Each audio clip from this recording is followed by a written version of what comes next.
നമസ്കാരം. 24ന്റെ എല്ലാ പ്രിയപ്പെട്ട പ്രേക്ഷകർക്കും പുതിയൊരു വാർത്താ പ്രഭാതത്തിലേക്ക് സ്വാഗതം. ഇന്ന് ജൂൺ 4 വ്യാഴാഴ്ചയാണ്. ഇടവം 21. ഇന്ന് ഒട്ടേറെ വാർത്തകളുണ്ട്. ഗൂഗിൾ നമ്മൾ സംസ്ഥാന സർക്കാർ ധവളപത്രം ഇന്ന് നിയമസഭയിൽ മുഖ്യമന്ത്രി മുന്നോട്ട് വയ്ക്കുകയാണ്. സംസ്ഥാനത്തിന്റെ നേർചിത്രം, സാമ്പത്തിക സ്ഥിതിയുടെ നേർചിത്രമാണ് ഇന്ന് നമുക്ക് കൂടുതൽ വ്യക്തമാകുക. അതുപോലെ തന്നെ ഇന്നലെ ഇറാന്റെ ആക്രമണം ഉണ്ടായിരുന്നു കുവൈത്തിൽ. അങ്ങനെ ഒട്ടേറെ വാർത്തകൾ ഇന്ന് പരിശോധിക്കാനുണ്ട്. തീർച്ചയായും വിമാന സർവീസുകളിലടക്കം ഇന്നലെ നിയന്ത്രണങ്ങൾ വന്നിരുന്നു. ഇന്ന് കുവൈറ്റിൽ നിന്നും കുവൈറ്റിലേക്കൊക്കെ സർവീസുകളൊക്കെ ഇന്നലെ രാത്രിയോടെ കുവൈറ്റിൽ നിന്നുള്ള സർവീസുകളൊക്കെ പുനരാരംഭിച്ചു. അപ്പോൾ പ്രവാസികളും നാട്ടിലുള്ള പ്രവാസികളെ പറ്റി ഏറെ ഉത്കണ്ഠയോടും ആശങ്കയോടും കൂടിയിരിക്കുന്ന മലയാളികളും ഒക്കെ ആകാംക്ഷയോട് കൂടി കാത്തിരിക്കുന്ന വാർത്തകൾ ഇന്ന് വരികയാണ്. എല്ലാ പ്രേക്ഷകർക്കും ഒരു നല്ല ദിവസം ആശംസിച്ചുകൊണ്ട് പ്രധാന വാർത്തകളിലേക്ക്.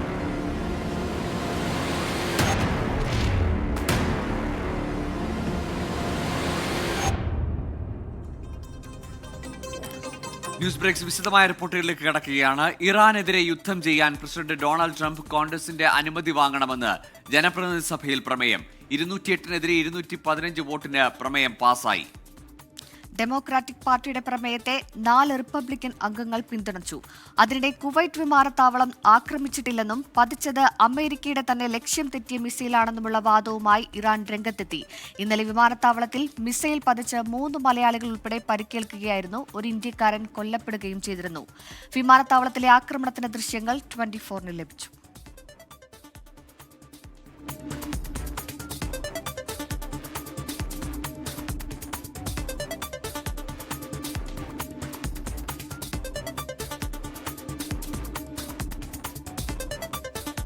അമേരിക്കയിൽ നിന്ന് മധു കൊട്ടാരക്കര ചേരുന്നുണ്ട് വിവരങ്ങളുമായി. മധു, ഗുഡ് മോർണിംഗ്. US കോൺഗ്രസിന്റെ അംഗീകാരം വേണം യുദ്ധത്തിന് എന്ന പ്രമേയം പാസ്സാകുകയാണ്. ട്രംപിനെ സംബന്ധിച്ചിടത്തോളം കാര്യങ്ങൾ കൂടുതൽ സമ്മർദ്ദത്തിലേക്ക് പോകുന്നു. അതിനിടയിലും ഈ ആക്രമണങ്ങളൊക്കെ ഉണ്ടാകുമ്പോഴും കരാറിലെത്തുമെന്ന് ആവർത്തിക്കുകയാണല്ലോ ട്രംപ്. Good morning Gokul. കഴിഞ്ഞ ദിവസങ്ങളിൽ അമേരിക്കയും ഇറാനും പരസ്പരമുള്ള വ്യോമാക്രമണങ്ങൾ ശക്തമാക്കിയായിരുന്നു. പ്രത്യേകിച്ച് കുവൈറ്റിന് നേരെയുള്ള ആക്രമണം വലിയ ചർച്ചയായിരിക്കുകയാണ്. എന്നാൽ ഇപ്പോൾ കുവൈറ്റിനെ ആക്രമിച്ചത് IRGC അല്ലെന്നാണ് ഇസ്ലാമിക് റവല്യൂഷണറി അവർ പറയുന്നത് അമേരിക്കയുടെ ഒരു പേട്രിയറ്റ് മിസൈൽ ലക്ഷ്യം തെറ്റി വീണതാണെന്നാണ്. എന്നാൽ അമേരിക്കയുടെ US സൈന്യം ഇത് നിഷേധിച്ചിരിക്കുകയാണ്. ഇത് കൂടാതെ ഒമാൻ വഴി പോയ ഒരു പടക്കപ്പൽ ഇറാൻ ആക്രമിച്ചതായിട്ടും IRGC അവകാശപ്പെട്ടിട്ടുണ്ട്. ഇതും US സൈന്യം തള്ളിക്കളഞ്ഞിരിക്കുകയാണ്. അതേസമയം US കോൺഗ്രസിൽ ഡൊണാൾഡ് ട്രംപിന് ഇന്ന് വലിയ തിരിച്ചടി നേരിട്ടിരിക്കുകയാണ്. അവിടെ ഈ പവർ റെസൊല്യൂഷൻ ആ പ്രമേയം അത് US കോൺഗ്രസ് അത് അപ്രൂവ് നൽകിയിരിക്കുകയാണ്. 208-നെതിരെ 215 പേരാണ് ഈ പ്രമേയത്തെ അനുകൂലിച്ചിരിക്കുന്നത്. ഇതോടുകൂടി ഇറാനില് യുദ്ധം തുടരണമെന്നുണ്ടെങ്കിൽ US കോൺഗ്രസ് അത് പ്രഖ്യാപിക്കണം. അത് മാത്രമല്ല US സൈനികരെ തിരികെ കൊണ്ടുവരാൻ ഒരുപക്ഷെ US കോൺഗ്രസ് ആവശ്യപ്പെട്ടിരിക്കാം. പക്ഷേ ഇതിപ്പോൾ ഒരു സിംബോളിക് മാത്രമാണ്. കാരണം US സെനറ്റിന്റെ അംഗീകാരം വേണം. അത് കഴിഞ്ഞ് അത് ഒരു തർക്ക വിഷയത്തിലേക്ക് പോകാനുള്ള സാധ്യതയുമുണ്ട്. അതേസമയം ചർച്ചകൾ ഒരു വശത്ത് നല്ല രീതിയിൽ പോകുന്നുണ്ടെന്നാണ് ഇറാന്റെ വിദേശകാര്യമന്ത്രി അബ്ബാസ് അറാഖ്ചി പറയുന്നത്. പക്ഷേ യുദ്ധവും ആക്രമണവും ഒരുമിച്ച് കൊണ്ടുപോകാൻ പറ്റത്തില്ലെന്നാണ് അവരുടെ നിലപാട്. ഇത് കൂടാതെ ലെബനനിൽ ഇരുകൂട്ടരും ഇസ്രയേലും അതുപോലെ ഹിസ്ബുള്ളയും ഒരു വെടിനിർത്തലിന് ഒരു ധാരണയായിട്ടുണ്ട്. ചില പ്രൈം സ്പോട്ടുകൾ അതൊരു വെടിനിർത്തലിന്റെ ഭാഗമായിട്ട് ഒഴിവാക്കാനാണ് പ്രാഥമിക ധാരണ. ഗോകുൽ, മധു കൊട്ടാരക്കരയാണ് അമേരിക്കയിൽ നിന്ന് വിശദാംശങ്ങൾ നൽകിയത്. ഏതായാലും ഇന്നലെ പതിച്ച മിസൈൽ അത് ഇറാന്റേതല്ല, കുവൈറ്റിൽ പതിച്ചത് അമേരിക്കയുടെ തന്നെ മിസൈൽ ലക്ഷ്യം മാറി പതിച്ചതെന്നാണ് IRGCയുടെ വിശദീകരണം വരുന്നത്.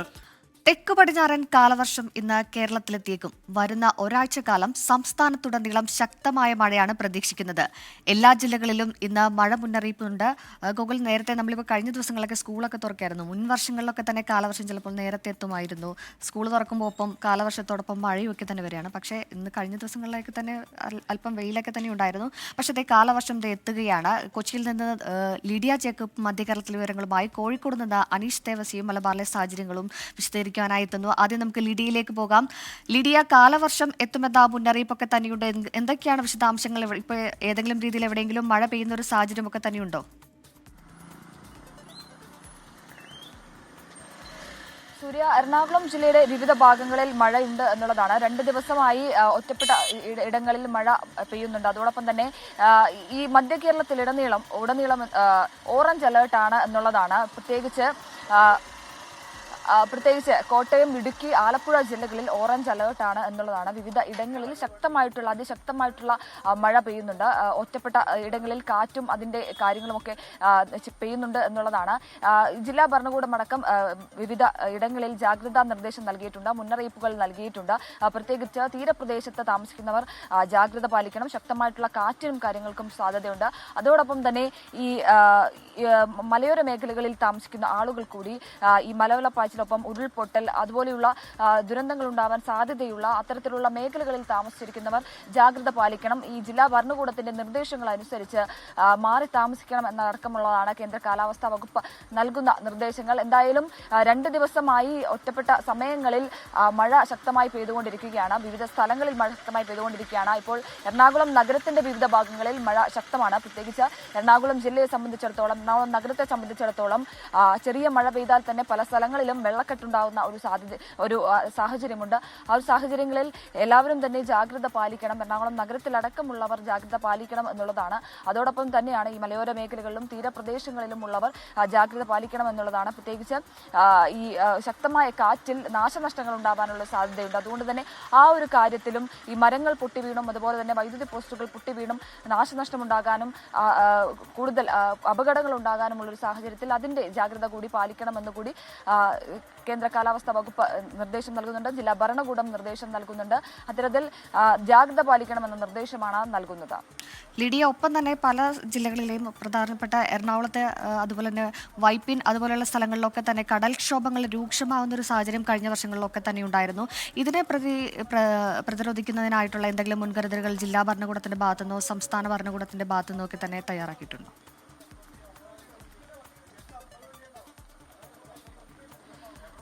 സൂര്യ, തീരപ്രദേശത്തുള്ള ആളുകൾ, ഈ നദിക്കരയിൽ താമസിക്കുന്ന ആളുകൾ, കടലിന്റെ കരയിലൊക്കെ താമസിക്കുന്ന ആളുകൾ കൃത്യമായിട്ടുള്ള ജാഗ്രത പാലിക്കണം എന്ന് തന്നെയാണ് പറയുന്നത് എന്നുള്ളതാണ്. നിർദ്ദേശങ്ങളും കാര്യങ്ങളും നൽകിയിട്ടുണ്ട്. അതായത് ഈ കാറ്റിനും ശക്തമായിട്ടുള്ള മഴയ്ക്കും സാധ്യതയുള്ളതിനാൽ അതിനനുസരിച്ചുള്ള മുൻകരുതലുകൾ എടുക്കണം. മാറി താമസിക്കേണ്ടത് ആവശ്യമുള്ളവർ മാറി താമസിക്കണം. പ്രത്യേകിച്ച് സൂര്യ സൂചിപ്പിച്ചതുപോലെ തന്നെ വൈപ്പിൻ ഒപ്പം ചെല്ലാന മേഖലകളിലൊക്കെ ഈ കടൽ കയറുന്ന സാഹചര്യം ഉണ്ടാകാറുണ്ട്. പക്ഷേ നിലവിൽ അത്തരത്തിലുള്ള കാര്യങ്ങളൊന്നും തന്നെ റിപ്പോർട്ട് ചെയ്തിട്ടില്ല. നിലവിൽ കടൽ കയറുന്ന ഒരു സാഹചര്യം ഇല്ല എന്നുള്ളതാണ്. പക്ഷേ മഴ അത് ശക്തമാവുകയാണെങ്കിൽ അതിനുകൂടി സാധ്യതയുണ്ട് എന്ന് ജില്ലാ ഭരണകൂടം വ്യക്തമാക്കുന്നുണ്ട്. അതുകൊണ്ട് തന്നെ കൃത്യമായിട്ടുള്ള മുൻകരുതലുകൾ എടുക്കണം, ജാഗ്രതാ നിർദ്ദേശങ്ങൾ പാലിക്കണമെന്ന് കൂടിയാണ് ജില്ലാ ഭരണകൂടം വ്യക്തമാക്കുന്നത്. ശരി ലിഡിയ, ഏതായാലും മുൻകരുതൽ നിർദ്ദേശങ്ങളും ജാഗ്രതാ നിർദ്ദേശങ്ങളും പാലിക്കുക. മധ്യകേരളത്തിൽ ഓറഞ്ച് അലർട്ട് ഉണ്ട് പല ജില്ലകളിലും. മാത്രമല്ല ഇനി വടക്കൻ കേരളത്തിലേക്ക് പോയാൽ ഈ കഴിഞ്ഞ ദിവസങ്ങളിലൊക്കെ വേനൽ മഴയിൽ കനത്ത നാശനഷ്ടം ഉണ്ടായതാണ് കണ്ണൂരിലും കോഴിക്കോടുമൊക്കെ. കോഴിക്കോട്ടെ സാഹചര്യം അല്ലെങ്കിൽ വടക്കൻ കേരളത്തിലെ മലബാറിലെ സാഹചര്യവുമായി അനീഷ് ദേവസി ചേരുന്നുണ്ട്. അനീഷ്, രാവിലെ മഴയിൽ കുതിർന്നൊരു ഗുഡ് മോർണിംഗ് പറയേണ്ട സാഹചര്യമാണോ? കോഴിക്കോട് മഴയുണ്ടോ? മറ്റ് വടക്കൻ കേരളത്തിലെ ജില്ലകളിലെ രാത്രിയിലെ മഴയുടെ അവസ്ഥ എന്തായിരുന്നു? ഗോകുൽ, സൂര്യ, ഗുഡ് മോർണിംഗ്. കോഴിക്കോടും അതുപോലെ തന്നെ രാവിലെ തന്നെ പുലർച്ചയോട് തന്നെ മഴയായിരുന്നു. ഇപ്പോൾ മഴയ്ക്ക് നേരിയൊരു ശമനം വന്നിട്ടുണ്ട്. എങ്കിലും ജില്ലയുടെ മറ്റു പല മേഖലകളിലും ഇപ്പോഴും നേരിയ രീതിയിൽ മഴ ലഭിക്കുന്നുണ്ടെന്നാണ് നമുക്ക് ലഭിക്കുന്ന വിവരം. ഏതായാലും ഈ കഴിഞ്ഞ ഏതാനും ആഴ്ചകളായി കനത്ത ചൂടിൽ വലയുകയായിരുന്നു കോഴിക്കോട്. അതിന് ആശ്വാസമായി ഇന്ന് പുലർച്ചെ കോഴിക്കോട് നഗരത്തിലും ജില്ലയുടെ മറ്റു മേഖലയിലും പ്രത്യേകിച്ച് മലയോര മേഖലയിലും പുലർച്ചയോടുകൂടി മഴ ലഭിച്ചിരിക്കുകയാണ്. ഏതായാലും മറ്റ് അനിഷ്ട സംഭവങ്ങളോ ഒന്നും ഇതുവരെ റിപ്പോർട്ട് ചെയ്തില്ല. ഏതായാലും ഈ അപ്രതീക്ഷിതമായി ഈ പുലർച്ചെ ഉണ്ടായ ഒരു വേനൽ മഴയിൽ ഈ കോഴിക്കോട് നഗരത്തിന്റെ വിവിധ ഇടങ്ങളിൽ ചെറിയ രീതിയിൽ വെള്ളക്കെട്ട് രൂപപ്പെട്ടിട്ടുണ്ട്. അതായത് KSRTC ബസ് സ്റ്റാൻഡിന് മുൻപിലും അതുപോലെ മാവൂർ റോഡ്, മിഠായി തെരുവ് എന്നിടങ്ങളിൽ ചെറിയ രീതിയിൽ വെള്ളക്കെട്ട് രൂപപ്പെട്ടിട്ടുണ്ട്. ഇത് പുലർച്ചെ എത്തിയ യാത്രക്കാർക്കും അതുപോലെ വിദ്യാർത്ഥികൾക്കും വലിയൊരു ഒരു ബുദ്ധിമുട്ട് തന്നെ ഉണ്ടായിട്ടുണ്ട്. പ്രത്യേകിച്ച് ഈ ഓടകളുടെ ഒരു ക്ലീനിങ് നടക്കാത്തതും ഡ്രൈനേജിന്റെ ഒരു സംവിധാനം ഇല്ലാത്തതുമാണ് ഇത്തരത്തിലൊരു വെള്ളക്കെട്ട് രൂപപ്പെട്ടതെന്നാണ് നമുക്ക് മനസ്സിലാക്കാൻ സാധിച്ചിരിക്കുന്നത്. ഏതായാലും ഈ അപ്രതീക്ഷിതമായ ഒരു മഴയിൽ ജില്ലയിൽ നാശനഷ്ടമൊന്നും റിപ്പോർട്ട് ചെയ്യപ്പെട്ടിട്ടില്ല എന്നാണ് പ്രത്യേകം എടുത്തു പറയേണ്ട കാര്യം. ഈ സംസ്ഥാനത്ത് ഇന്നു മുതൽ മഴയ്ക്ക് ശക്തമായ ഒരു സാധ്യത എന്നാണ് കാലാവസ്ഥാ മുന്നറിയിപ്പ് നമുക്ക് നൽകുന്ന ഒരു വിവരം. ഈ തിരുവനന്തപുരം മുതൽ തൃശ്ശൂർ വരെയുള്ള 8 ജില്ലകളിൽ നിന്ന് ഓറഞ്ച് അലേർട്ടാണ് പ്രഖ്യാപിച്ചിരിക്കുന്നത്. മറ്റ് ജില്ലകളിൽ ഇന്ന് യെല്ലോ അലേർട്ടും പ്രഖ്യാപിച്ചിട്ടുണ്ട്. എല്ലാ ജില്ലകളിലും ഇന്ന് അലേർട്ട് ഉണ്ടെന്ന് തന്നെയാണ് നമുക്ക് മനസ്സിലാക്കാൻ സാധിക്കുന്നത്. ഈ വരും ദിവസങ്ങളിലും വേനൽ മഴ കടുക്കും എന്നാണ് കാലാവസ്ഥാ മുന്നറിയിപ്പ് നമുക്ക് നൽകുന്ന ഒരു മുന്നറിയിപ്പ്. ഗോകുൽ. ശരി അനീഷ്, ഏതായാലും ഇന്നു മുതൽ 5 ദിവസം സംസ്ഥാനത്തെ എല്ലാ ജില്ലകളിലും മഴ മുന്നറിയിപ്പുണ്ട്. ഓറഞ്ച് യെല്ലോ അലർട്ടുമായി എല്ലാ ജില്ലകളിലും മഴ മുന്നറിയിപ്പുണ്ട്. അപ്പോൾ ഇതുവരെ ഈ വേനൽമഴയുടെ സമയത്ത് ഇടിയും മിന്നലും ഒക്കെയാണ് വലിയ പ്രശ്നങ്ങൾ ഉണ്ടാക്കിയതെങ്കിൽ ഇനി അങ്ങോട്ടുള്ള ദിവസം തുടർച്ചയായ മഴയാണ്. അപ്പോൾ എല്ലാവരും അതിൻ്റെതായ മുൻകരുതലുകളും ശ്രദ്ധയും ഒക്കെ പുലർത്തുക. പുറത്തേക്ക് ഇറങ്ങുമ്പോൾ ഏറെ ശ്രദ്ധിക്കുക. ഇടുക്കി പാമ്പനാറിൽ നിന്നാണ് ഒരു അപകട വാർത്ത വരുന്നത്. നിർമ്മാണത്തിലിരുന്ന 5 നില കെട്ടിടം തകർന്നു വീണു. ആളപായമുണ്ടായിട്ടില്ല എന്നത് ആശ്വാസകരമാണ്. അപകട സമയത്ത് കെട്ടിടത്തിൽ തൊഴിലാളികൾ ഇല്ലാതിരുന്നതിനാലാണ് വൻ അപകടം ഒഴിവായിരിക്കുന്നത്. ഇടുക്കിയിൽ നിന്ന് രാഹുൽ വിജയനാണ് ചേരുന്നത്. രാഹുൽ, എപ്പോഴാണ് ഈ അപകടമുണ്ടായത്? ഏറെ കാലപ്പഴക്കമുള്ള കെട്ടിടമാണെന്നാണ് കരുതുന്നത്. എന്തൊക്കെയാണ് വിശദാംശങ്ങൾ? നിർമ്മാണം നടന്നുകൊണ്ടിരിക്കുന്ന കെട്ടിടമാണ്. ഇന്ന് പുലർച്ചയോട് കൂടിയാണ് ഈ കെട്ടിടം തകർന്നു വീണത് എന്നുള്ള കാര്യം. അതിൽ 5 നില എന്ന് പറയുമ്പോൾ 3 നില പില്ലറിൽ മാത്രം ഉയർത്തി അതിന് മുകളിലേക്ക് റോഡ് ലെവലിൽ എത്തിയതിനു ശേഷം വീണ്ടും കട്ട കെട്ടി ഉയർത്തിയിരുന്നു. അതിന് മുകളിൽ കോൺക്രീറ്റ് ചെയ്തിരുന്നു എന്നുള്ളതാണ് നമുക്ക് മനസ്സിലാക്കാൻ കഴിയുന്നത്. നിർമ്മാണത്തിലെ അപാകതയാണ് അപകടം ഉണ്ടാകാൻ കാരണമെന്നാണ് പ്രാഥമികമായിട്ട് മനസ്സിലാക്കാൻ കഴിയുന്നത്. ഈ റോഡുമായിട്ട് അകലം ഉണ്ടായിരുന്ന സ്ഥലത്ത് ദിവസം മണ്ണ് നിറച്ചിരുന്നു. ആ മണ്ണിൽ വെള്ളം ഇറങ്ങിയതിനു ശേഷം ഉണ്ടായ അവസ്ഥയാണ് ഈ അപകടത്തിന് കാരണമാക്കിയത് എന്നുള്ളതാണ് ഈ നിർമ്മാണ മേഖലയുമായി ബന്ധപ്പെട്ട് നിൽക്കുന്ന ആളുകൾ പറയുകയും ചെയ്തിരിക്കുന്നത്. എന്തായാലും വിശദമായിട്ടുള്ള പരിശോധനയും അന്വേഷണവും നടത്തേണ്ടതുണ്ട് എന്നുള്ളതാണ് നമുക്ക് ഈ ഘട്ടത്തിൽ മനസ്സിലാക്കാനും കഴിയുന്നത്. പാമ്പനാർ സ്വദേശി ആഗ്നാൽ എന്ന ആളുടെ കെട്ടിടമാണ് തകർന്നു വീണത് എന്നുള്ളതാണ് ഏറ്റവും പ്രധാനപ്പെട്ട കാര്യം. ഇതിൽ ആരും ഉണ്ടായിരുന്നില്ല എന്നുള്ളതാണ് ഈ അപകടത്തിന്റെ തീവ്രത കുറയാനിടയാക്കിയത്. രാഹുൽ വിജയനാണ് ഇടുക്കിയിൽ നിന്ന് വിശദാംശങ്ങൾ നൽകിയത്. നിർമ്മാണത്തിലിരുന്ന കെട്ടിടമാണ്, പക്ഷേ നിർമ്മാണ തൊഴിലാളികൾ പോലും അവിടെ ഇല്ലാതിരുന്നത് ഭാഗ്യമായി. എന്താണ് ആ അപകടത്തിന് പിന്നിൽ ഉണ്ടോ എന്നുള്ളതൊക്കെ തന്നെ പരിശോധിക്കേണ്ടിയിരിക്കുന്നു. തീർച്ചയായും. സംസ്ഥാനത്തിന്റെ സാമ്പത്തിക സ്ഥിതി അവലോകനം ചെയ്തുകൊണ്ടുള്ള ധവളപത്രം മുഖ്യമന്ത്രി വി ഡി സതീശൻ ഇന്ന് നിയമസഭയുടെ മേശപ്പുറത്ത് വയ്ക്കും. മുൻ ക്യാബിനറ്റ് സെക്രട്ടറി KM ചന്ദ്രശേഖരൻ അധ്യക്ഷനായ സമിതിയാണ് സാമ്പത്തിക നില പരിശോധിച്ച് ധവളപത്രം തയ്യാറാക്കിയത്. തിരുവനന്തപുരത്ത് നിന്ന് S വിനേഷ് കുമാറാണ് വിവരങ്ങളുമായി ചേർന്നത്. വിനേഷ്, സംസ്ഥാനത്തിന്റെ സാമ്പത്തിക സ്ഥിതിയുടെ നേർചിത്രം വ്യക്തമാക്കുന്ന ഒരു ധവളപത്രമായിരിക്കും എന്ന് നിയമസഭയിൽ മുന്നോട്ട് വയ്ക്കുന്നത്. ഒപ്പം തന്നെ കഴിഞ്ഞ 10 വർഷക്കാലത്ത് സംസ്ഥാന സർക്കാർ ഈ സാമ്പത്തിക സ്ഥിതി അല്ലെങ്കിൽ ഈ ചെലവുകളൊക്കെ തന്നെ ഏതെല്ലാം രീതിയിൽ വിനിയോഗിച്ചു, സംസ്ഥാന സർക്കാരിന്റെ നികുതി വിവരങ്ങൾ എന്തൊക്കെയാണ്, ഇത്തരത്തിലുള്ള എല്ലാ വിവരങ്ങളും തന്നെ ഈ ധവളപത്രത്തിൽ ഉണ്ടാകുമെന്നാണ് അറിയിച്ചിരിക്കുന്നത്. മാത്രമല്ല, മുഖ്യമന്ത്രി വി ഡി സതീശൻ പറഞ്ഞു വിസ്മയങ്ങൾ ഉണ്ടാകുമെന്നാണ് അറിയിച്ചിരിക്കുന്നത്. എന്തൊക്കെയായിരിക്കാം പ്രതീക്ഷിക്കുന്ന ഈ ധവളപത്രത്തിൽ? എന്തൊക്കെയാണ് വിശദാംശങ്ങൾ? സൂര്യ, ഗൂഗിൾ, ഗുഡ് മോർണിംഗ്. എന്തായാലും ധവളപത്രം ഒടുവിൽ ഇറങ്ങുന്നു എന്നുള്ളതാണ്. കാരണം കഴിഞ്ഞ കുറച്ച് ദിവസങ്ങളായി, അല്ലെങ്കിൽ നമുക്ക് തെരഞ്ഞെടുപ്പിന് മുമ്പ് തന്നെ പറഞ്ഞുകൊണ്ടിരിക്കുന്നതാണ്, തെരഞ്ഞെടുപ്പിൻ്റെ മാനിഫെസ്റ്റോയിൽ, UDF മാനിഫെസ്റ്റോയിൽ ഉൾപ്പെടെ ധവളപത്രം ഇറക്കും. കേരളത്തിൻ്റെ സാമ്പത്തിക സ്ഥിതിയെ വ്യക്തമാക്കുന്നതാണിത്. വളരെ സമഗ്രമായ ഒരു ധവളപത്രം തന്നെയായിരിക്കും ഇറങ്ങുക. വരുമാന ചോർച്ച, അതുപോലെ തന്നെ നികുതിയുമായി ബന്ധപ്പെട്ട് നികുതി പിരിച്ചെടുക്കാനുള്ളത്, അതുപോലെ തന്നെ ഇനി ചെലവഴിക്കാനുള്ള തുക സംബന്ധിച്ചുള്ള കാര്യങ്ങൾ, ഇങ്ങനെയുള്ള വളരെ സമഗ്രമായി തന്നെ KM ചന്ദ്രശേഖരൻ്റെ നേതൃത്വത്തിൽ നമുക്കറിയാം, മുൻ ക്യാബിനറ്റ് സെക്രട്ടറിയാണ് അദ്ദേഹം, സാമ്പത്തിക വിദഗ്ധനാണ്. അദ്ദേഹത്തിൻ്റെ നേതൃത്വത്തിലുള്ള ഒരു വിദഗ്ധ സമിതിയാണ് ധവളപത്രം ഇറക്കുന്നത്. ധവളപത്രം ഇറക്കുന്നതുമായി ബന്ധപ്പെട്ടുകൊണ്ട് കഴിഞ്ഞ ദിവസം നിയമസഭയിൽ മുഖ്യമന്ത്രിയും പ്രതിപക്ഷ നേതാവും തമ്മിൽ ചില സംസാരങ്ങളുണ്ടായി നമ്മൾ കണ്ടതാണ്. അതിൽ ധവളപത്രം ഇറങ്ങിയതിന് ശേഷം നമുക്ക് പറയാം എന്ന് മുഖ്യമന്ത്രി പറഞ്ഞപ്പോൾ ധവളപത്രം ഇറങ്ങട്ടെ, അത് കാണിച്ച് ഉമ്മാക്കി കാണിച്ച് വായടപ്പിക്കേണ്ട എന്ന് പ്രതിപക്ഷ നേതാവ് മറുപടിയും പറഞ്ഞു നമ്മൾ കണ്ടതാണ്. എന്തായാലും സാമ്പത്തിക പ്രതിസന്ധി, കേരളത്തിൻ്റെ സാമ്പത്തിക പ്രതിസന്ധിയെക്കുറിച്ചും കൃത്യമായൊരു കാഴ്ചപ്പാട്, സാമ്പത്തിക പ്രതിസന്ധി മറികടക്കാനുള്ള കൃത്യമായൊരു കാഴ്ചപ്പാട് UDF സർക്കാരിൻ്റെ കയ്യിലുണ്ടെന്ന് ധനകാര്യ വകുപ്പ് കൂടി കൈയാളുന്ന മുഖ്യമന്ത്രി പറഞ്ഞതാണ്. ധവളപത്രം ഇറങ്ങുന്നതോടുകൂടി എങ്ങനെ മുന്നോട്ട് പോകാം, അല്ലെങ്കിൽ ഇപ്പോഴത്തെ സാമ്പത്തിക സ്ഥിതി എന്തൊക്കെയാണ്, എങ്ങനെയാണ് കാര്യങ്ങൾ എന്നുള്ളതെല്ലാം വളരെ വ്യക്തമായി തന്നെ ഇതിനകത്തുണ്ടാവും എന്ന് തന്നെയാണ് അറിയാൻ കഴിയുന്നത്. അതുപോലെ തന്നെ സർക്കാരിന്, കേന്ദ്ര സർക്കാരിൽ നിന്ന് എത്ര തുക കിട്ടി, അതിൽ എത്ര ചിലവഴിച്ചു, അതിൽ എത്ര വകമാറ്റി ചിലവഴിച്ചു, അതിൽ ചിലവഴിക്കാതെ ലാപ്സായി പോയത് ഉൾപ്പെടെയുള്ള ഫണ്ടുകൾ, കഴിഞ്ഞ 10 വർഷത്തെ കാര്യങ്ങൾ വളരെ കൃത്യമായി തന്നെ ഈ ധവളപത്രത്തിൽ ഉണ്ടാവും എന്ന് തന്നെയാണ് UDF പറയുന്നത്, അല്ലെങ്കിൽ സർക്കാർ അങ്ങനെ തന്നെയാണ് മുന്നോട്ട് വെക്കുന്നത്. എന്തായാലും നിയമസഭയിൽ ഇന്ന് ഇത് സംബന്ധിച്ച് ധവളപത്രം ഇറങ്ങുന്നതോടുകൂടി പ്രതിപക്ഷവും പ്രതിപക്ഷവും തമ്മിലുള്ള വാക്പോരിലേക്ക് കാര്യങ്ങൾ പോകും എന്നുള്ള കാര്യത്തിൽ സംശയമില്ല. കഴിഞ്ഞ ദിവസം അതിൻ്റെ ഒരു സൂചനയാണ് ഉണ്ടായത്. എന്തായാലും ധവളപത്രം ഇറങ്ങുന്നതോടുകൂടി നമ്മുടെ ധനസ്ഥിതി എന്താണ്, കൂടുതൽ ഫണ്ടുകൾ എങ്ങനെ സമാഹരിക്കാൻ കഴിയും, അതെങ്ങനെ മുന്നോട്ട് കൊണ്ടുപോകാൻ കഴിയും, ഇങ്ങനെയുള്ള ഉൾപ്പെടെയുള്ള കാര്യങ്ങൾ വീണ്ടും വരും ദിവസങ്ങളിൽ ചർച്ചയാവുമെന്ന കാര്യത്തിൽ സംശയമില്ല. സൂര്യ, ഗോകുൽ. ശരി, S വിനേഷ് കുമാറാണ് വിവരങ്ങൾ നൽകിയത്. ഏതായാലും ഇന്ന് സംസ്ഥാനത്തിന്റെ സാമ്പത്തിക നില എങ്ങനെയാണ്, 5000 കോടി ബാക്കി വെച്ചിട്ടാണ് ഇറങ്ങിപ്പോയതെന്ന് സർക്കാർ അവകാശപ്പെടുമ്പോഴും പൂച്ചവിറ്റ് കിടക്കുകയാണ് ഖജനാവിലെന്ന് ഭരണപക്ഷം, അല്ലെങ്കിൽ വി ഡി സതീശൻ ധനമന്ത്രി, മുഖ്യമന്ത്രി പലതവണ ആവർത്തിച്ചതാണ്. അപ്പോൾ ഇന്നത്തെ മാത്രമല്ല, മുഖ്യമന്ത്രി വ്യക്തമായി ഇന്നലെ തന്നെ സൂചിപ്പിച്ചിരുന്നത് വിസ്മയങ്ങൾ ഉണ്ടാകുമെന്ന്. ആ വിസ്മയങ്ങൾ എന്തൊക്കെയാണെന്നുള്ളതാണ് നമുക്ക് നോക്കി കാണേണ്ടിയിരിക്കുന്നത്. വമ്പൻ പ്രഖ്യാപനങ്ങൾ എങ്ങനെ പ്രാവർത്തികമാക്കും, അതിനുള്ള ധനകാര്യ മാനേജ്മെന്റ് വി ഡി സതീശന്റെ ഭാഗത്ത് നിന്ന് എങ്ങനെയാകും എന്നതൊക്കെയുള്ള ഒരു ചൂണ്ടുപലക കൂടിയായിരിക്കും ഇന്നത്തെ ധവളപത്രം എന്നത് ഉറപ്പാണ്. നിയമസഭയിലെ നന്ദി പ്രമേയ ചർച്ച ഇന്ന് പൂർത്തിയാകും. മുഖ്യമന്ത്രി വി ഡി സതീശനും മന്ത്രിമാരും ചർച്ചയ്ക്ക് മറുപടി പറയും. വൈദ്യുതി മന്ത്രി സണ്ണി ജോസഫിന്റെ പേഴ്സണൽ സ്റ്റാഫിൽ സഹോദരി ഭർത്താവിനെ നിയമിച്ചതിൽ ഇന്ന് മറുപടിയുണ്ടായേക്കും. ക്ഷേമ പെൻഷൻ വിതരണം കൃത്യമായി നടന്നില്ലെന്ന ആരോപണം പ്രതിപക്ഷം ഇന്ന് നിയമസഭയുടെ ശ്രദ്ധയിൽ കൊണ്ടുവരും. ഒറ്റപ്പാലം MLA കെ പ്രേംകുമാറാണ് വിഷയത്തിൽ സഭയുടെ ശ്രദ്ധ ക്ഷണിക്കുന്നത്.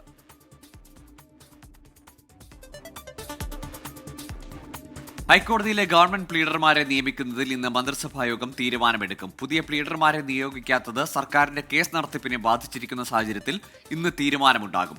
KSRTCയിലെ സൗജന്യ യാത്രയുടെ വിശദാംശങ്ങളും മന്ത്രിസഭായോഗത്തിന്റെ പരിഗണനയ്ക്ക് വന്നേക്കും.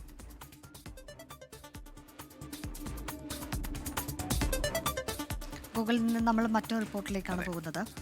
തറക്കല്ലിട്ട് 13 വർഷമായിട്ടും പൂർണ്ണതോതിൽ പ്രവർത്തനം ആരംഭിക്കാതെ കാസർഗോഡ് സർക്കാർ മെഡിക്കൽ കോളേജ്.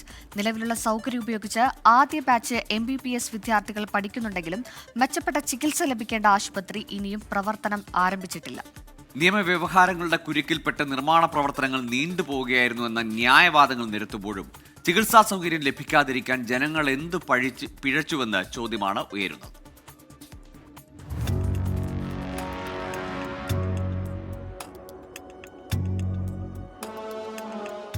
ബഹുനില കെട്ടിടത്തിന് മുന്നിൽ ബോർഡിലുണ്ട് Kasaragod government medical college.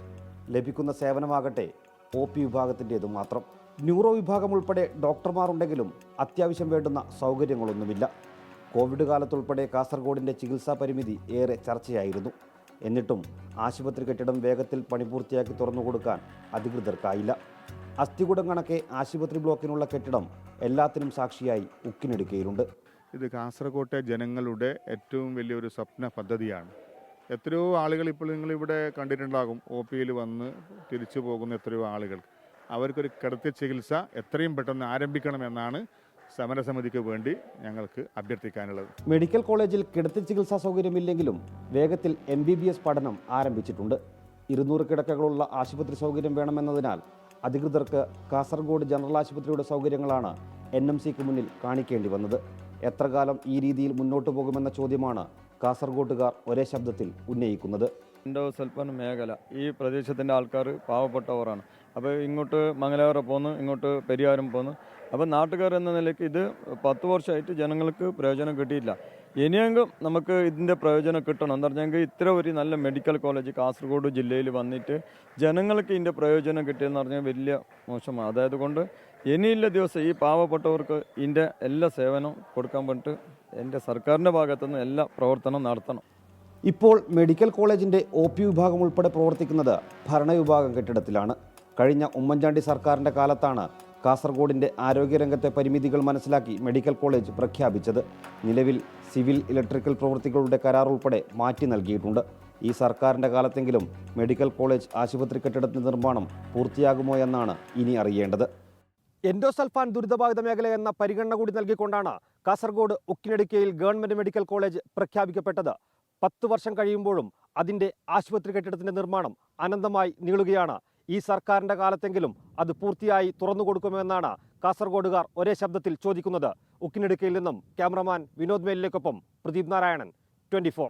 Idukki മൂന്നാറിൽ കാട്ടാന പടയപ്പയുടെ പരാക്രമം. വീട്ടുമുറ്റത്ത് നിർത്തിയിട്ടിരുന്ന കാർ ആന ചവിട്ടി തകർത്തു. ആന ഇപ്പോഴും ജനവാസ മേഖലയിൽ തുടരുകയാണ്. ആ ദൃശ്യങ്ങളാണ് ഇപ്പോൾ പ്രേക്ഷകർ കാണുന്നത്.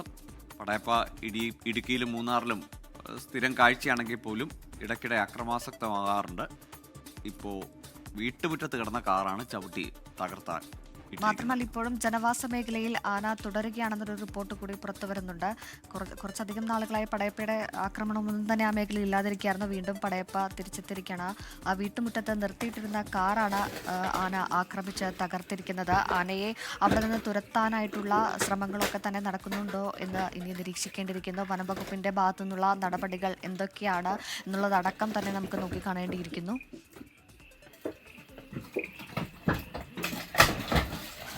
നല്ല തണ്ണി എസ്റ്റേറ്റിലാണ് ആന ഇറങ്ങിയത്. ആ ദൃശ്യങ്ങളാണ് നമ്മൾ കാണുന്നത്. വീട്ടുമുറ്റത്ത് നിർത്തിയിട്ടിരുന്ന കാറാണ് പടയപ്പയുടെ പരാക്രമണത്തിൽ തകർത്തിരിക്കുന്നത്.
ഗൂഗിൾ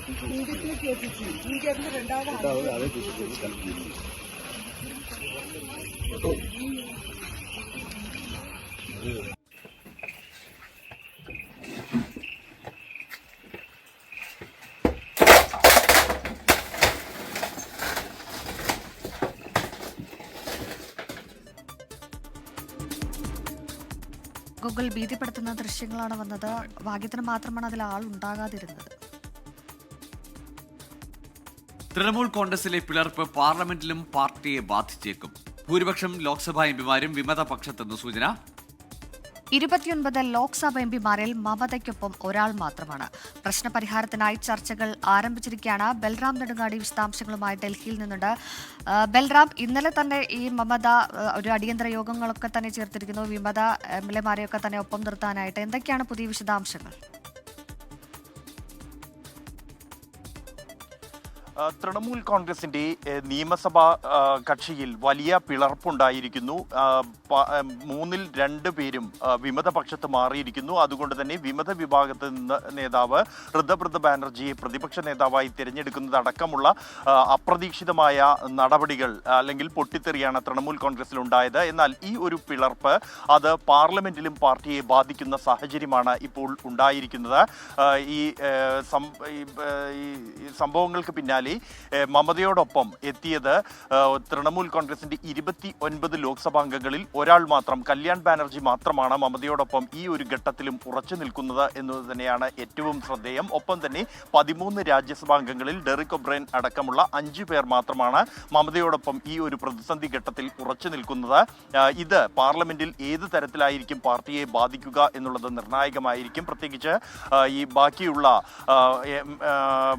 എംപിമാർ വിമത പക്ഷത്തോടൊപ്പം അല്ലെങ്കിൽ ഋതബ്രത നേതൃത്വം നൽകുന്ന പക്ഷത്തോടൊപ്പം നിൽക്കുകയാണെങ്കിൽ അത് പാർട്ടിയെ പാർലമെന്റിലും ബാധിക്കും. പാർട്ടി തന്നെ മമതയെ കൈവിടുന്ന സാഹചര്യമുണ്ടാകും.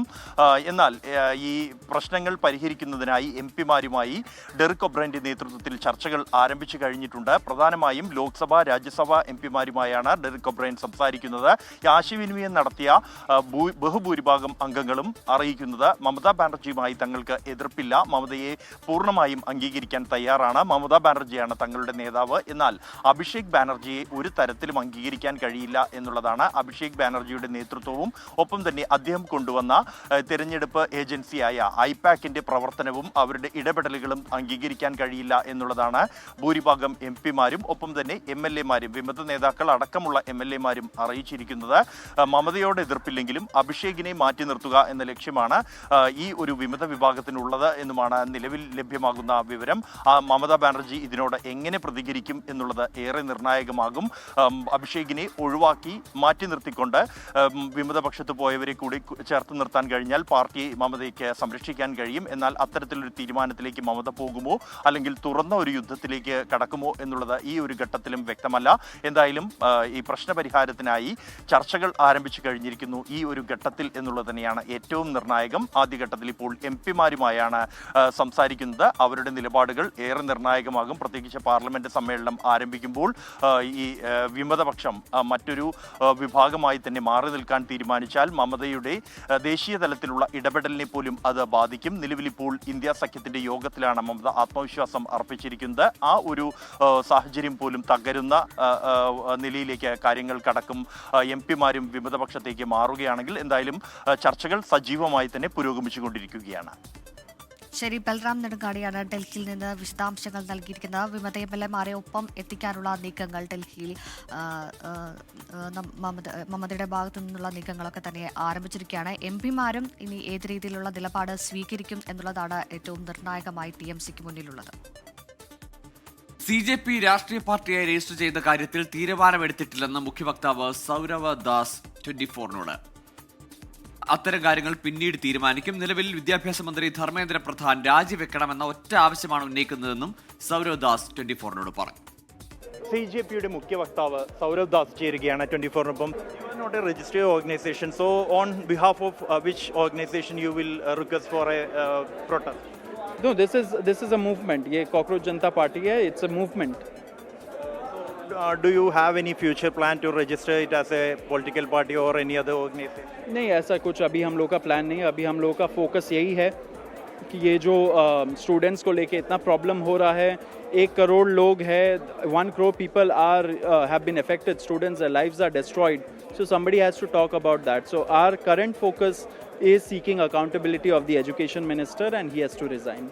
Do you have any plans to other demands other than the resignation of the education minister? Right now, our only plan is seeking accountability, and that is for the resignation of the education minister. Take another issues, take up another issue. And then we'll see what because this is a very dynamic situation. Things are changing on a daily basis. So we'll see what happens. Thank you. എന്തായാലും നിലവിലിപ്പോൾ ഒരേ ഒരു ആവശ്യവും ഉന്നയിച്ചാണ് പ്രതിഷേധമെന്നും അത് കേന്ദ്ര വിദ്യാഭ്യാസ മന്ത്രിയുടെ രാജിയാണ് എന്നും മറ്റു കാര്യങ്ങൾ പിന്നീട് തീരുമാനിക്കും എന്നുമാണ് CJP വക്താവ് സൗരഭ് ദാസ് വ്യക്തമാക്കുന്നത്. ജോഗീഷ് സിംഗിനൊപ്പം ബൽറാം നെടുങ്ങാടി, 24.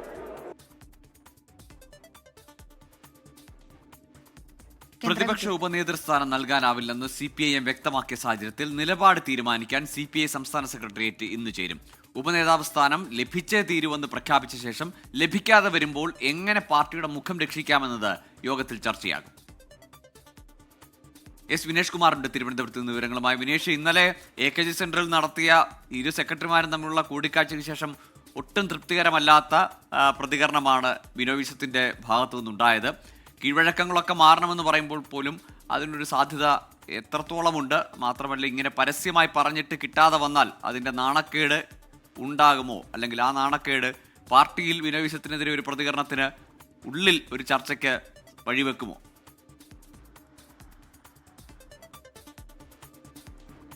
ഗോകുൽ, എന്തായാലും പ്രതിപക്ഷ ഉപനേതാവ് സ്ഥാനം CPIക്ക് കിട്ടാനുള്ള യാതൊരു സാധ്യതയും കാണുന്നില്ല. അത് കൊടുക്കേണ്ടതില്ല എന്നുള്ളൊരു തീരുമാനത്തിലേക്ക് CPM എത്തിയിട്ടുണ്ട്. കാരണം കഴിഞ്ഞ കുറച്ച് ദിവസങ്ങളായി ഇതുമായി ബന്ധപ്പെട്ടുകൊണ്ടുള്ള ചർച്ചകൾ ഉണ്ടായിരുന്നു. ഈ ഒരു ആവശ്യം CPI ഉന്നയിച്ചിട്ടുണ്ട്. കാരണം കീഴ്വഴക്കങ്ങൾ അവിടെ നിൽക്കട്ടെ, പക്ഷേ ഇത്തവണ തങ്ങൾക്ക് പ്രതിപക്ഷ ഉപനേതാവ് സ്ഥാനം തങ്ങൾക്ക് വേണം എന്ന് CPI ആവശ്യപ്പെട്ടിരുന്നു. അല്ലെങ്കിൽ സഭയിൽ തങ്ങൾ പ്രത്യേക വിങ്ങായി ഇരിക്കും എന്നതുൾപ്പെടെയുള്ള ഭീഷണികളും ഉണ്ടായിരുന്നു. പക്ഷേ എല്ലാ ഭീഷണികളെയും CPM മറികടന്നിരിക്കുന്നു. CPIMനെ സംബന്ധിച്ചിടത്തോളം ഇത് നൽകാൻ കഴിയില്ല എന്നാണ് പറയുന്നത്. നമുക്കറിയാം 2006 VS അച്യുതാനന്ദൻ അതിന് മുമ്പ് VS അച്യുതാനന്ദൻ പ്രതിപക്ഷ നേതാവായിരുന്ന സമയത്ത് പ്രതിപക്ഷ ഉപനേതാവായി ഉണ്ടായിരുന്നത് കോടിയേരി ബാലകൃഷ്ണനായിരുന്നു. ഇത്തരത്തിലുള്ള കാര്യങ്ങളാണ് CPIM ചൂണ്ടിക്കാണിക്കുന്നത്. എന്തായാലും അതുകൊണ്ട് തന്നെ തങ്ങൾക്ക് തന്നെയാണ് അവകാശപ്പെട്ടതാണ് ഉപനേതാവ് സ്ഥാനം, അതുകൊണ്ട് കൊടുക്കാൻ തയ്യാറല്ല എന്ന് തന്നെ പറയുന്നു. പക്ഷേ CPIയെ സംബന്ധിച്ചിടത്തോളം K രാജനെ ഉയർത്തി കാണിച്ചുകൊണ്ടാണ് CPI ഉപനേതാവ് സ്ഥാനം K രാജന് നൽകാനാണ് CPI ഉദ്ദേശിച്ചിരുന്നത്. എന്തായാലും ഇതിനിടയിലാണ് ഇന്ന് CPIയുടെ സംസ്ഥാന സെക്രട്ടേറിയറ്റ് ചേരുന്നത്. സെക്രട്ടേറിയറ്റിൽ കടുത്ത തീരുമാനങ്ങളൊന്നും ഉണ്ടാവാൻ സാധ്യതയില്ല എന്നാണ് അറിയാൻ കഴിയുന്നത്. എന്തായാലും അഡ്ജസ്റ്റ് ചെയ്ത് മുന്നോട്ട് പോകുക, തങ്ങളുടെ ആവശ്യം വീണ്ടും CPIMനെ അറിയിക്കുക, അത് തങ്ങൾക്ക് ഈ പ്രതിപക്ഷ ഉപനേതാവ് സ്ഥാനം ലഭിക്കുന്നത് വരെ CPIയുമായി പരമാവധി ചർച്ചകളുമായി മുന്നോട്ട് പോവുക എന്നുള്ളൊരു തീരുമാനമായിരിക്കും ഉണ്ടാവുക. എന്തായാലും CPIM തീരുമാനിച്ചു കഴിഞ്ഞിരിക്കുന്നു എന്തായാലും പ്രതിപക്ഷ ഉപനേതാവ് സ്ഥാനം കൊടുക്കേണ്ടതില്ല എന്നുള്ളത്. എന്തായാലും CPI കടുത്ത തീരുമാനത്തിലേക്ക് പോവില്ലെങ്കിൽ പോലും എന്തായിരിക്കും അടുത്ത ദിവസങ്ങളിൽ എടുക്കുന്ന തീരുമാനം എന്നുള്ളത് കാത്തിരുന്ന് കാണേണ്ടി വരും. ശരി, വിനേഷ് കുമാറാണ് വിവരങ്ങൾ നൽകിയത്. ഏതായാലും CPI ഇനി പ്രത്യേക ബ്ലോക്കായിരിക്കാൻ ആലോചിക്കുന്നതൊക്കെയുള്ള റിപ്പോർട്ടുകളുണ്ട്. അങ്ങനെ ഒരു കടുത്ത നിലപാടുണ്ടാകുമോ എന്നതൊക്കെ ഇന്നത്തെ CPI യോഗത്തിന് ശേഷം അറിയാം. വടകര കാഫിർ സ്ക്രീൻഷോട്ട് കേസിൽ പുനരന്വേഷണം. അന്വേഷണത്തിന് പ്രത്യേക സംഘം രൂപീകരിച്ചു. കോഴിക്കോട് റൂറൽ SPയുടെ നേതൃത്വത്തിലാണ് SIT രൂപീകരിച്ചിരിക്കുന്നത്.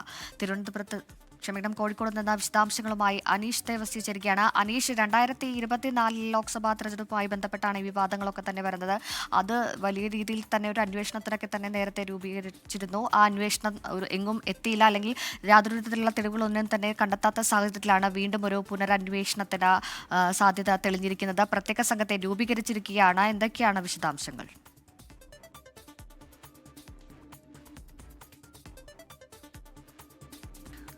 കോഴിക്കോട് നിന്ന് അനീഷ് ദേവസ്യാണ് വിവരങ്ങളുമായി ചേർന്നത്. ഇന്നലെയാണ് വടകര കാഫിർ സ്ക്രീൻഷോട്ട് കേസിൽ പുനരന്വേഷണത്തിന് SIT രൂപീകരിച്ചത്. അനീഷ് ദേവസ്യയുണ്ട് വിവരങ്ങളുമായി. അനീഷ്, SIT ടീമിൽ ആരൊക്കെ? കഴിഞ്ഞ ലോക്സഭാ തെരഞ്ഞെടുപ്പിലാണ് ഈ കാഫിർ സ്ക്രീൻഷോട്ട് പ്രചരിച്ചത്. ഇതിന്റെ ഉറവിടം എവിടെ നിന്നാണ് ഇത് പ്രചരിച്ചത് തുടങ്ങിയ ചോദ്യങ്ങൾക്ക് ഉത്തരം കണ്ടെത്താനാണ് ആഭ്യന്തര വകുപ്പ് ഇപ്പോ SITക്ക് രൂപം നൽകിയിരിക്കുന്നത്. ഈ കഴിഞ്ഞ LDF സർക്കാരിന്റെ കാലഘട്ടത്തിൽ ഈ കോഴിക്കോട് റൂറൽ പോലീസ് കേസെടുത്ത് അന്വേഷിച്ചെങ്കിലും ഇത് പിന്നിൽ ആരാണെന്ന് സത്യം കണ്ടെത്താൻ സാധിച്ചിരുന്നില്ല. ഈ കേസിൽ ഒരു സത്യം കണ്ടെത്താൻ ആവശ്യപ്പെട്ട് ഈ കുറ്റ്യാടി MLA ഈ പാറക്കൽ അബ്ദുള്ള മുഖ്യമന്ത്രി വി ഡി സതീശൻ ആഭ്യന്തരമന്ത്രി രമേശ് ചെന്നിത്തലയ്ക്ക് പരാതി നൽകിയിരുന്നു. ഇതിന്റെ അടിസ്ഥാനത്തിലാണ് ഇപ്പോൾ SIT രൂപീകരിച്ചിരിക്കുന്നത്. ഈ കോഴിക്കോട് റൂറൽ എസ്പിയുടെ നേതൃത്വത്തിൽ ഒരു പ്രത്യേക അന്വേഷണ സംഘമാണ് ഉള്ളത്. ഈ ക്രൈംബ്രാഞ്ച് DYSP മനോഹരനാണ് ഈ അന്വേഷണ ചുമതല. ഈ വടകര സ്റ്റേഷനിലെ SHO ഉൾപ്പെടെ 7 ഉദ്യോഗസ്ഥരാണ് ഈ സംഘത്തിലുള്ളത്. വരും ദിവസങ്ങളിൽ ഈ വിവാദമായ കാശ്മീർ റിസോർട്ട് പ്രചരിപ്പിച്ചത് ആരാണ്, ഇതിന്റെ ഉറവിടം എവിടെന്നാണ് എന്ന് കണ്ടെത്താൻ കഴിയുമെന്നാണ് പ്രതീക്ഷിക്കുന്നത്. ഗോകുൽ. ഇടുക്കി പാമ്പനാറിൽ നിർമ്മാണത്തിലിരുന്ന 5 നില കെട്ടിടം തകർന്നു വീണു. അപകട സമയത്ത് കെട്ടിടത്തിൽ തൊഴിലാളികളില്ലാതിരുന്നതിനാൽ വൻ അപകടം ഒഴിവായി. നിർമ്മാണത്തിലെ അപാകതയാണ് അപകടത്തിന് കാരണമെന്നാണ് നിഗമനം. വിശദാംശങ്ങളുമായി രാഹുൽ വിജയനാണ് ചേർന്നത്. നമുക്ക് ഈ അപകടത്തിന്റെ കൂടുതൽ ദൃശ്യങ്ങളിലേക്ക് പോകാം. അവിടെ നിന്നുള്ള തത്സമയ ദൃശ്യങ്ങളാണ്. പാമ്പനാറിൽ നിന്നുള്ള ഈ അപകടമുണ്ടായ തകർന്നു വീണ കെട്ടിടത്തിന്റെ ദൃശ്യങ്ങളാണ്. കാരണം 5 നില കെട്ടിടമാണ്, അത് തകർന്ന് നിലംപരിശായിരിക്കുന്നു. നിർമ്മാണത്തിലിരുന്ന കെട്ടിടമാണ്. തൊട്ടടുത്തും കെട്ടിടങ്ങളുണ്ട്. അതിനോട് ചേർന്ന്, ആ കെട്ടിടത്തോട് ചേർന്ന് തന്നെ മറ്റ് നിലവിൽ ആൾതാമസമൊക്കെയുള്ള കെട്ടിടമുണ്ടെന്നാണ് മനസ്സിലാക്കുന്നത്. രാഹുൽ വിജയൻ തത്സമയം അവിടെ നിന്ന് ചേരുന്നുണ്ട്. ഇതാ ഒരുപാട് കെട്ടിടങ്ങൾ സമീപം ഉണ്ടായിരുന്നു. ആർക്കും പരിക്കില്ല എന്നത് ആശ്വാസകരമാണ്. മറ്റു കെട്ടിടങ്ങൾക്കൊന്നും അല്ലെങ്കിൽ അതിനു മേലേക്കൊന്നും പതിക്കാതെ ഒഴിഞ്ഞുപോയി, വലിയൊരു അപകടം ഒഴിഞ്ഞുപോയി എന്നാണ് മനസ്സിലാക്കുന്നത്. രാഹുൽ, നിറയെ കെട്ടിടങ്ങളുള്ള ഒരു സ്ഥലമാണ്. ഈ 5 നില കെട്ടിടം തകർന്നു വീഴുമ്പോഴും ഒരു കുന്നിൻ ചെരുവിലാണ്, ഒരു കുത്തനെയുള്ള ഒരു സ്ഥലത്താണ് ഇത് കെട്ടിപ്പൊക്കിയതെന്നാണ് തോന്നുന്നത്, അല്ലേ?